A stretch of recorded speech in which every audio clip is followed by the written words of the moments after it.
I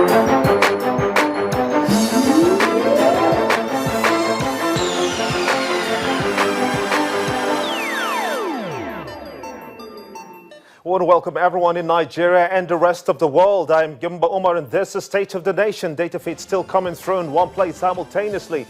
Channelstv.com, youtube.com/channelsweb. Visit m.channelstv.com where you are. Anywhere in the world, it's a live stream.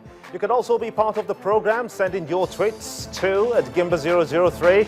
And you can also use the hashtag State of the Nation. Let's get interactive on the subjects for today. Well, it's a major national concern. Pipelines supplying crude to the Kaduna and Port Harcourt refineries have been attacked, leading to loss of millions of naira daily. The NNPC stated that before the closure, the Port Harcourt refinery was recording a daily PMS yield of about 4.1 million litres, while Kaduna refinery was posting a daily petrol production of about 1.3 million litres.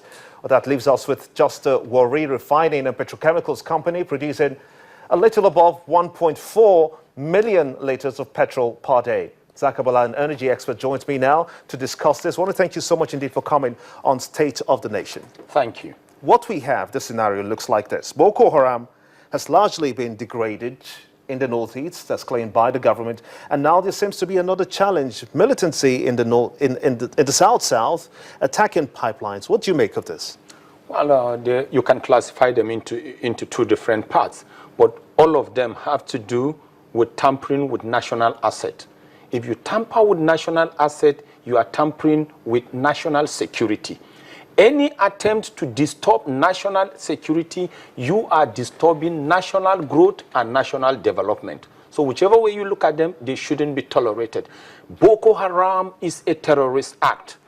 Terrorists adopt the weapon of indoctrination, radicalism, and propaganda to render a country lawless, to make a government irrelevant and powerless.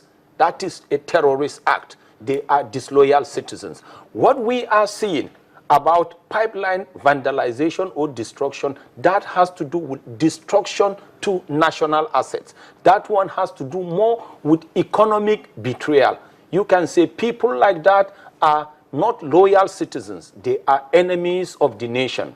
That is pure economic traitorship and economic betrayal. But at the end of the day, the totality of them have a negative effect on the macroeconomic indices, on the human development index of Nigeria as a country or as a nation.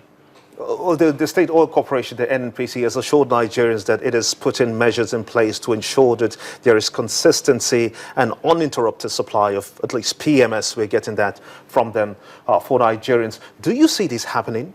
Well, I see it happening, but generally this is a very difficult moment across the world, especially for exporting countries, because the crude oil are still falling. We know the 1,001 reasons, but remember, Iran just came off sanction.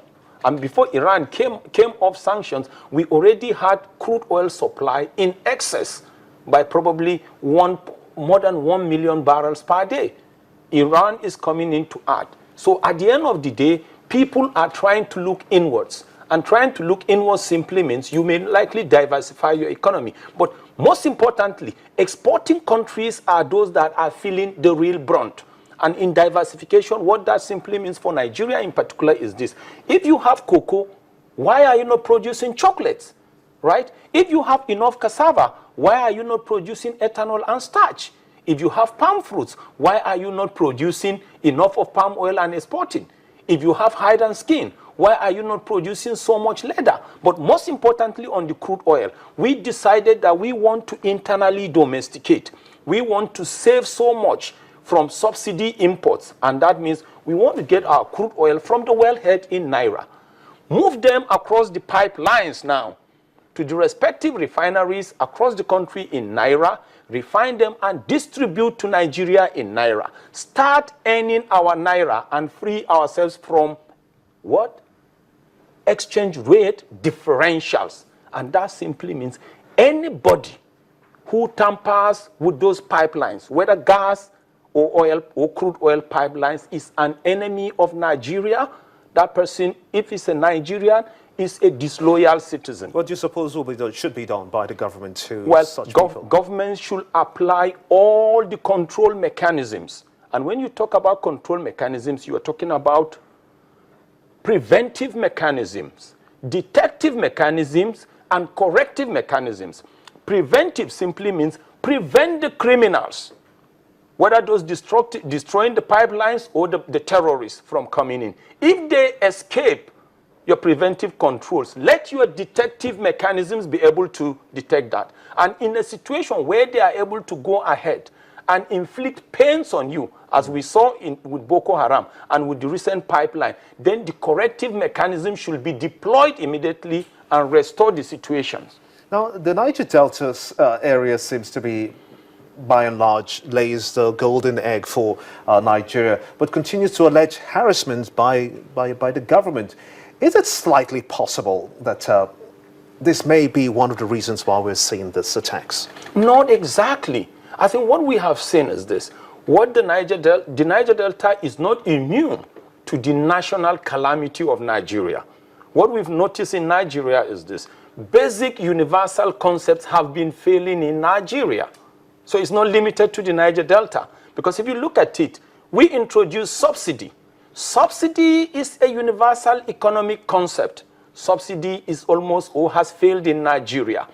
Amnesty is an integrative social and economic cushioning concept that was introduced in the Niger Delta. At the end of the day, it's like amnesty is failing or has failed. Democracy is a universal concept, but we have noticed that the democracy in Nigeria is failing due to political pathogens. So what's your final words? My final words is that we should be hopeful. This is not a period to panic. All we need to do is to hold up the economy, deploy and reorganize our macroeconomic mechanisms. And if we do that effectively, and making sure we have supportive lieutenants and supportive citizens, our country is going to restore itself back to the path of progress, because we are supposed to be the regional hub and the continental hub for Africa. I want to thank you so much indeed, Zakabala, an energy expert, of course, an expert in oil and gas analysis. I want to thank you so much indeed for your time and your thoughts on the state of the nation. Let's shift our focus now. The federal government has assured poultry farmers that it has contained the outbreak of avian influenza. The Director of Veterinary Public Health, Mrs. Ejijuru Eze, said this earlier in the week while addressing the news conference at the headquarters of the Ministry of Agriculture in Abuja, Nigeria's capital, after an unusual gathering of poultry farmers dressed in black.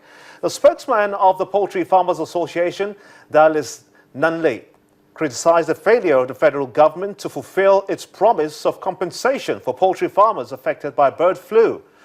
Dr. Ayuba Haruna, he is the desk officer, avian influenza from Plateau State, now joins me. I want to thank you so much indeed for joining me at this time. What do you make of the impression that the avian influenza has been contained? Well, can you hear me? Yes, I can hear you. Please go on. My question to you is, what do you make of the impression that this avian influenza that has affected, by and large, poultry farms in Plateau State, that it has been contained? What do you make of it? In 2015, when we had the resurgence, indeed, all efforts were put in place, and the disease was definitely contained. That is, as at June last year, there was no case of avian influenza. Except for now, I can authoritatively say we are now having reappearance of avian influenza this year. So now the spokesman of the Poultry Farmers Association has criticized, that's Mr. Dalis Nanle, has criticized the failure of the government to fulfill its promise of compensation for poultry farmers. What do you suppose should be done in this regard?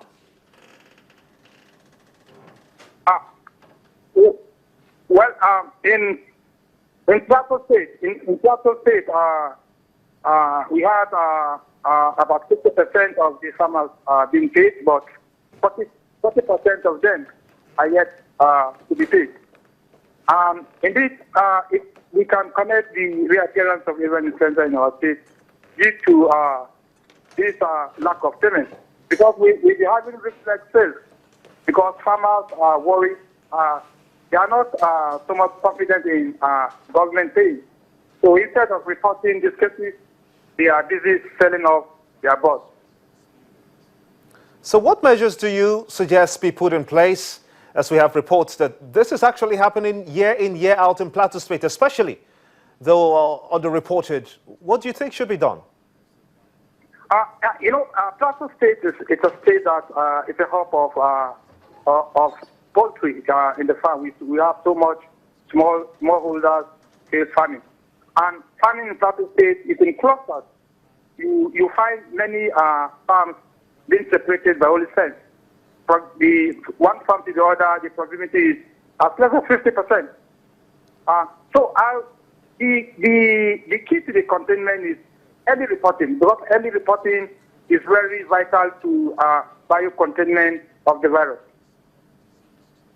Right now, we know that these products are being pushed out. Is there a system that your association is able to integrate and put in place to recall or make some kind of alarm to warn people about this not consuming meat that's been contaminated?